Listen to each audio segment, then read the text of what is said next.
ini, profesi sebagai seorang sekretaris masih saja dianggap sebelah mata dan menjadi bahan pergunjian baik dalam maupun di luar lingkungan kantor. Hal ini mungkin terpengaruh dari gambaran sosok sekretaris yang identik dengan perempuan, rok mini, dan pemikiran akan adanya hubungan intim dengan pimpinannya. Seiring dengan berjalannya waktu, pandangan sekretaris semakin berkembang. Kini, sekretaris dianggap sangatlah penting. Karena selain menjaga rahasia perusahaan, sekretaris juga membantu dalam menyelesaikan pekerjaannya. Pimpinan sehingga dapat mencapai tujuan yang telah ditetapkan oleh suatu perusahaan. Bahkan, seiring dengan berkembangnya sektor usaha di berbagai bidang, sebuah perusahaan yang cukup mapan pasti menuntut adanya sekretaris yang memiliki keprofesionalan yang matang, sehingga diharapkan dapat menyelesaikan tugas-tugasnya dengan baik. Seorang sekretaris yang profesional harus mengerti kode etik profesi yang harus selalu diterapkan di dalam kantor maupun di kehidupan masyarakat. Kode etik profesi ini dibuat agar dapat mengatur sekretaris dalam menjalankan profesi serta kaidah-kaidah standar moral yang sangat tinggi pada setiap profesi. Maka, dari itu kami akan membahas materi bagaimana menjadi seorang profesi yang baik dalam menjalankan profesinya, agar sosok sekretaris tidak lagi dianggap remeh oleh masyarakat. Sebelum kita menggali pembahasan sekretaris lebih dalam, saya akan menjelaskan definisi dari etika, profesi, dan kode etik itu sendiri. Etika itu berasal dari bahasa Yunani ethos yang berarti nilai-nilai, norma-norma, kaidah-kaidah, dan ukuran-ukuran bagi tingkah laku manusia yang baik. Etika itu berkaitan dengan konsep yang dimiliki oleh individu atau masyarakat untuk menilai apa yang telah dikerjakannya baik atau buruk.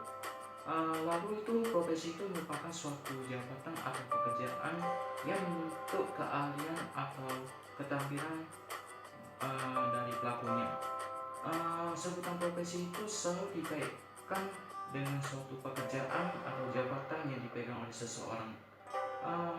Etika profesi itu telah dimiliki oleh banyak orang sehingga di bidang pendidikan dan keahlian banyak orang bekerja dengan ketentuan dan peraturan yang berlaku. Lalu kode etik itu merupakan dapat diartikan pola aturan, tata cara, tanda pedoman etis dalam melakukan suatu kegiatan atau pekerjaan. Baiklah, kita akan memasuki pembahasan utama dari materi ini, yaitu definisi dari sekretaris dan apa syarat-syarat untuk menjadi seorang sekretaris yang baik.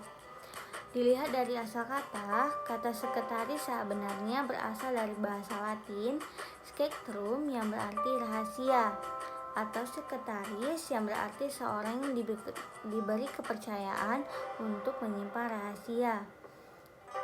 Akar kata sekretaris dalam bahasa Inggris yaitu secret yang juga berarti rahasia.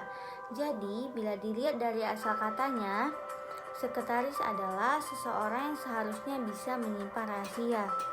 Pengertian lain dari sekretaris yaitu sekretaris adalah seseorang yang dapat membantu pimpinannya untuk menerima dikte, mengkonsep surat atau korespondensi, menerima tamu, memeriksa dan mengingatkan pimpinannya tentang kewajiban resmi, janji-janji, serta tugas dalam rangka meningkatkan aktivitas kerja pimpinan. Seorang sekretaris profesional mempunyai syarat-syarat tertentu yang harus dipenuhi dengan baik, karena jika tidak, maka pelaksanaan tugas dan fungsi kesekretarisannya akan berjalan kurang baik. Syarat-syarat sekretaris tersebut diantaranya adalah sebagai berikut.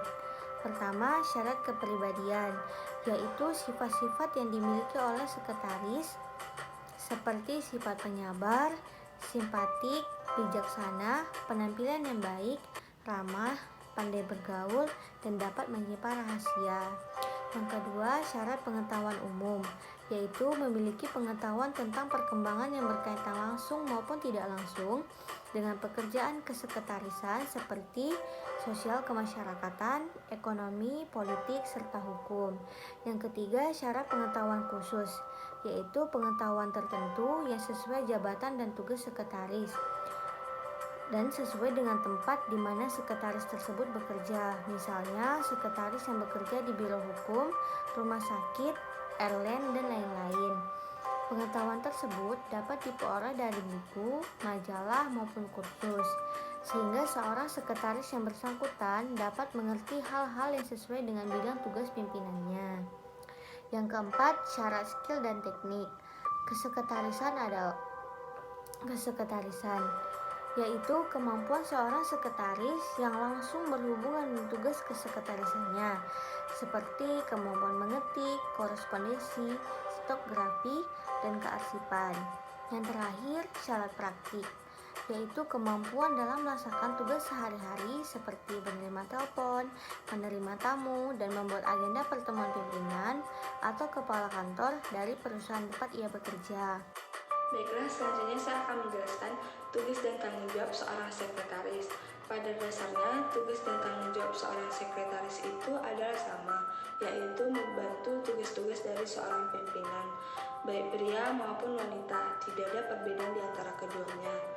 Dan tugas dari seorang sekretaris terdiri dari 8 kelompok. Yang pertama, tugas rutin, tugas khusus, tugas istimewa, tugas resepsionis, tugas keuangan, tugas insidental, dan tugas business meeting. Tetapi di sini saya akan menjelaskan 3 tugas utama saja. Yang pertama, tugas-tugas rutin, yaitu tugas yang harus diselesaikan setiap harinya.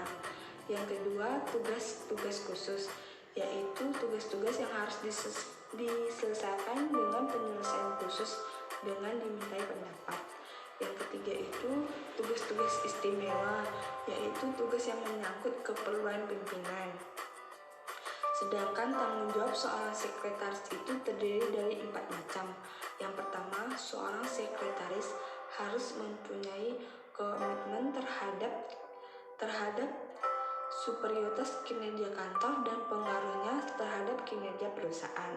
Yang kedua, seorang sekretaris harus berusaha terus meningkatkan pengetahuan, meluaskan wawasan, dan jalinan perusahaan.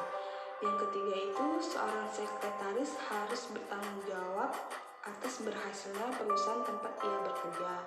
Yang keempat, sekretaris sebagai perantara dalam